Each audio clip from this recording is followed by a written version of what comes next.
Can you identify as a black person?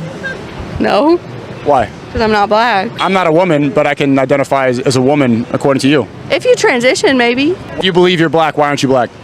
Well, that's just not, that's like genetics. That's like ancestry. You're also born a man or a woman. It's the same thing. That's also genetics. Okay, I'm over it. Why are you running? Why are you running? The mind boggles, people. The mind boggles. Is that how powerful propaganda is these days? This is like global gaslighting at its finest, where a group of people's feelings have taken center stage, where common sense isn't even common sense anymore. A horrible game is being played on society with all of this identification malarkey, where people's egos are being left in tatters. Trust me, it's all gonna end in tears. People, you know what it is. It's your boy Neymar, and I'm back with another big YouTube vid. And on this channel, we deal with straight fire, no bull content. And as always, I gotta give you my BS. So, get up and let's get it. You know what the leading cause of death for pregnant people is? Pregnant people? Mothers? If you'd like to call them mothers, not all of them are mothers. What are they if they're not mothers? They're pregnant people. What people other than mothers are pregnant? It's interesting because you come into this conversation, trying to hold this moral superiority. But when I use inclusive language, which it only takes a couple extra syllables to use inclusive language, To include and who? it seems to include people who don't, identify as women but can become pregnant. And in order to be a moral person, I need to accept the idea that a man can really become a woman. You are trying to deny someone of their identity and deny what their life experience is. And that doesn't seem like a moral stance to me. So that was a f***ing lie. I identify as being correct and more correct than you on this issue. And I would just ask that you accept and affirm my identity. Do you?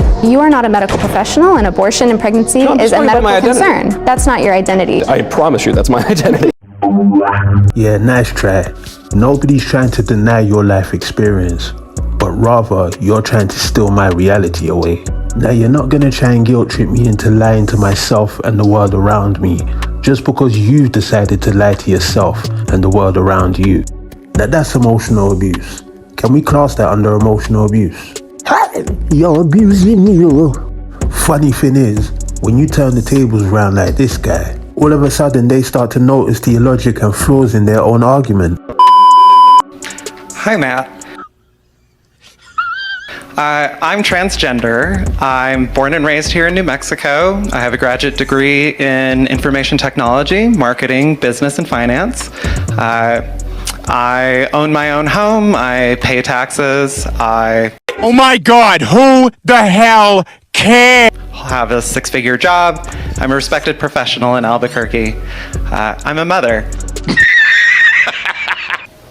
My life experience is that I'm an awesome person. I think I'm pretty cool.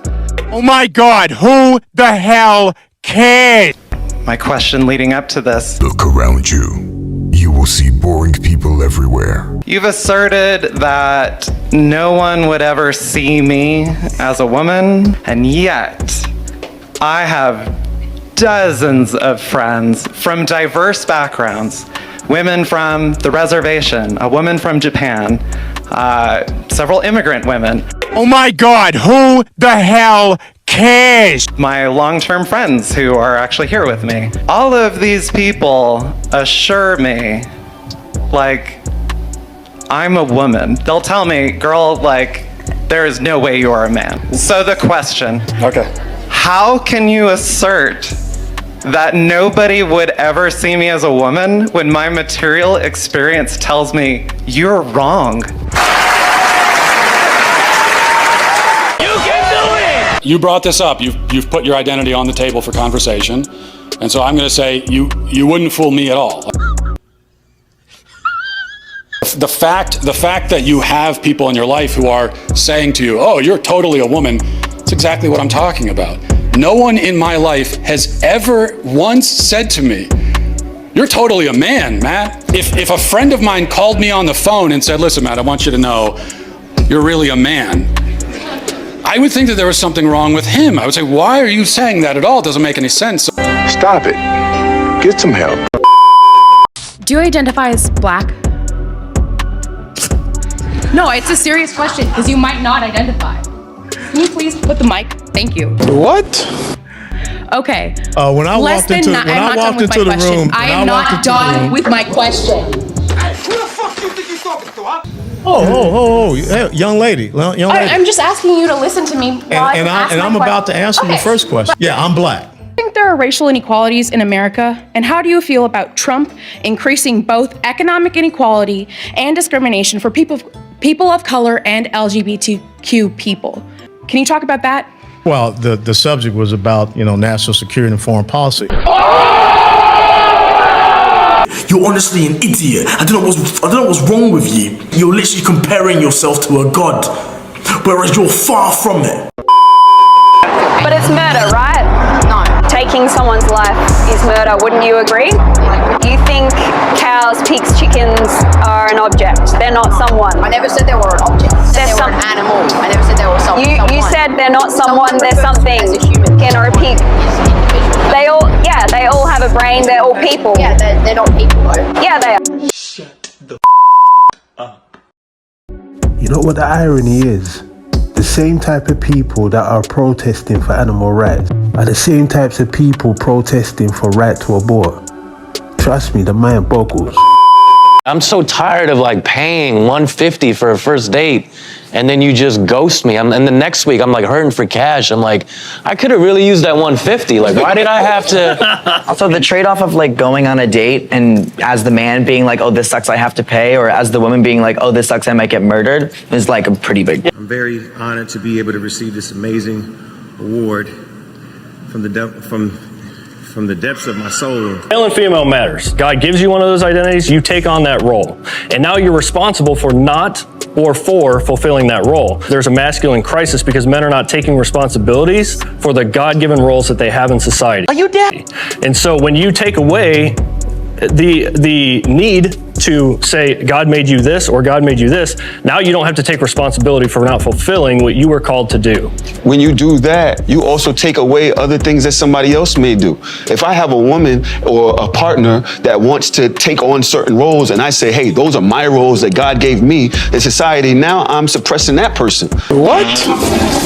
At the end of the day, we're all human beings. Yeah, you define who you are and how you behave under God. That's what God gave us, free will. Humans need predictability, and when we put each other in these boxes, it gives us the opportunity to make decisions quickly. And I think that's what we're fighting is as a civilization at the moment, is the desire to put 7.5 billion people in specific boxes. What privileges do men have? We've constructed this entire society to benefit us. Break it down, what privileges exactly? We talk about the wage gap, or if you look at Roe versus Wade, men controlling women's bodies. You're my doormat. Well, go out for my man in the blue shirt. And the Simp of the Year award goes to... You just think that women should be equally represented in the decision-making fora of our nation. Maybe that's really just about having proper equality in a body that's meant to be representative. Well, I do believe that women should have... I don't understand your question, I guess. I guess you don't. That's pretty obvious, unfortunately. Well, how about if you phrase it more clearly? Do me a favor, please. Get out of here. Get out of here, man. I'm saying. Instead of just insulting me. Look at it this way. Let's talk about quotas for a minute. So there's a very wide array of jobs that are fundamentally done by men. So for example, Member of Parliament, 99.9% of sorry, bricklayers. Alex, stop sledging you now, I promise. I'm happy to give my minute to Jordan. You stupid woman! 99.9% of bricklayers are men. Should we have quotas for women? Is bricklaying representative democracy? That has nothing to do with the question. The question is if there's evidence of structural inequality and oppression because women aren't precisely represented at 50% in all professions at all levels, then why don't we have a conversation about having women represented in all professions at all levels? I'll tell you the reason why, Jordan, because it's a power grab. Look, we all know that the biggest pay disparity is within the business sector, and that's due to things like time off, maternity, and overall aggressiveness towards the job. So to ask firms to change the culture and the productivity of that sector just to accommodate their needs is absolutely ridiculous. I mean, how can you be doing the same job as a man if you're not even there half the time? Now surely you can't expect for us to have the same. That's being grabalicious. Look, if you're a woman that's made life choices which your sector deems as being a handicap, then tough. Change professions. Cause men have to go through things all day long, so my sympathies are not with you. Here we go again. You believe in equal pay? Well, I made the argument there. It's like it depends on So who you don't defines believe it. in equal pay? Because a lot of people listening to you will just say, I mean, are we going back to the dark That's ages? because they're actually here? not listening. Wake up! Wake up! Wake up out of your sleep! I'm They're just listening very projecting carefully, what and they I'm think. hearing you basically saying women need to just accept they're never going to make it on equal terms, equal outcomes is how you defined it. No, I didn't If I say was that. a young I said that woman equal- watching that, I would go, well, I might as well just go and play with my Cindy dolls. Brother, what's that? Stop trying at school because I'm not going to get the top job I want because said there's that someone sitting there saying it's not possible I and it's said not that desirable, equal it's going to make outcomes you aren't miserable. desirable. That's what I said. I didn't say that women shouldn't be striving for the top or anything like that, because I don't believe that for a second. You cited freedom of speech in that. Why should your right to freedom of speech trump a trans person's right not to be offended? Because in order to be able to think, you have to risk being offensive. I mean, look at the conversation we're having right now. You know, like you're certainly willing to risk offending me in the pursuit of truth. Why should you have the right to do that? It's been rather uncomfortable. You're doing what you should do, which is digging a bit to see what the hell's going on. So and that is what you should do. But you're exercising your freedom of speech to certainly risk offending me. And that's fine. I think more power to you as far as I'm concerned. So you haven't sat there and I'm just trying to work that out. I mean, Gotcha. But I believe in the advancement of women, whoever considers themselves a woman. I'm very honored to be able to receive this amazing award from the depths of my soul. I think there's a deficiency in society. So it's deeply rooted that feminism has always existed. Feminism is attempting to say, okay, the first thing we agree on is that there are barriers and friction to what I need and what I want based on the fact that I'm a woman. Stop the cap. You have more barriers, you have more friction, you are less able to get what you want. Yeah, see, I disagree with that. I think life is easier if you're a girl. I'm not going to speak anything to race. I'm just talking about gender specifically. It's usually like an excuse. Like, honestly, I think as a girl, you have equal opportunity in the world. I think there's benefits. Like, for example, we have quotas for women in specific jobs that are given to us that aren't given to men. I mean, let's also dig into why these quotas exist and why these, what you're calling because we privileges want special treatment. Women don't have barriers? Women, yeah. What's We have stopping no you? You can do whatever you want. I can or you can? What's stopping you? People, whether it's racism, colorism, sexism, or capitalism, the mother of all isms is always going to be narcissism. Because these sort of people are forever trying to guilt trip you into doing things that they don't want to do. Or somehow a group of people, mainly men, are responsible for all of the problems and the mistakes that they've made in their life. Trust me, you cannot make this stuff up. People, if you like the content that man's putting out, don't forget to smash the like and subscribe button, and I'll see man on the next video. Peace.